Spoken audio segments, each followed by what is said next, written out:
Hillary Clinton will almost certainly win Monday night's epic presidential debate on points, and still could lose.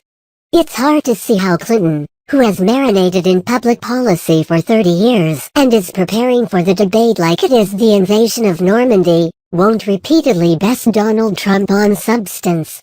Story continued below. Her strength in this area perfectly matches Trump's weakness. Trump has appeared to learn for the first time such basic information as that the Trans-Pacific Partnership doesn't include China and that Russia has already invaded Ukraine on the debate stage or during a media interview. He sometimes reads his speeches as if they include revelations to him. So true, he'll interject after coming across a striking fact or observation in the text. If Trump has spent time hitting the briefing books, his campaign has kept it under wraps, and he has yet to reveal any hint of a new policy depth in anything he's said over the past few weeks. So Trump won't be particularly well informed, and figures it won't particularly matter, and may well be right. Trump has a significant built-in advantage in that there is a lower standard for him, not because the media isn't tough enough on him, as all the media mavens agree, but because he is the de facto challenger and candidate of change in a change election.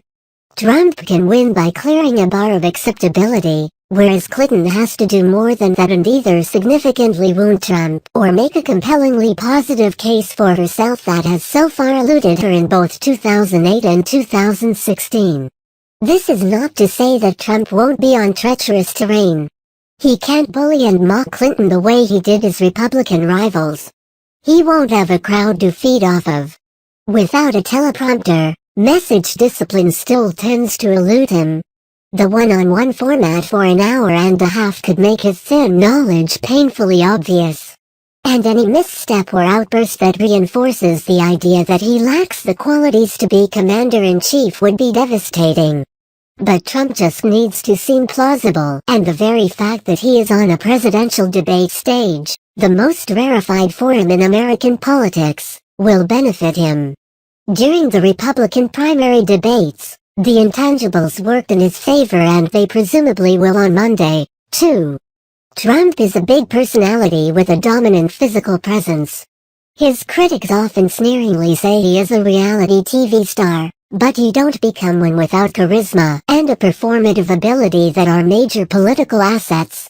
The fact is that Trump will have to stumble badly, and probably sabotage himself, to live down to Hillary's critique of him. She has made her campaign almost entirely about how Trump is a monstrous madman. This was an understandable calculation. She wanted to disqualify him out of the box and differentiate and isolate him from other Republicans. The cost is that she has done more than anyone to lower the standard for Trump. It's not as though he needs to mount a convincing, detailed defense of his tax or child care plan or anything else to invalidate Clinton's critique of him. He just needs to seem a reasonable person. That is why Trump doesn't need to be the aggressor. As long as he's firm and calm, he is implicitly rebutting the case against him on temperament. And then he can look for a big moment or two that will be memorable and drive the post-debate conversation in the media that is arguably as important as the debate itself. These contests aren't evaluated by college debate judges. Trump won one of the Republican primary debates with his barbed quip in response to Vicente Fox's vulgar declaration that Mexico wouldn't pay for the wall. The wall just got 10 feet higher. This wasn't an argument or a policy. It was a sentiment. No one would have written it down in a briefing book.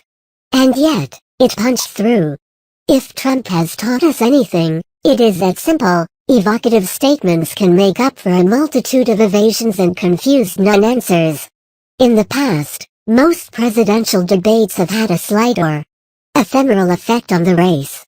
Monday could be different because it is an event tailor-made for Trump to change one of the main factors holding him back. By roughly 60% to 30%, people think Clinton is prepared to be president. By roughly 60% to 30%, people think Trump is not. A credible performance could move that number for Trump, and appreciably increase his odds of winning the presidency. Hillary is both formidably well prepared for Monday, and at significant risk. Such is the dynamic of the race and the way most voters absorb information that she could win on points and still lose ground. Yeah.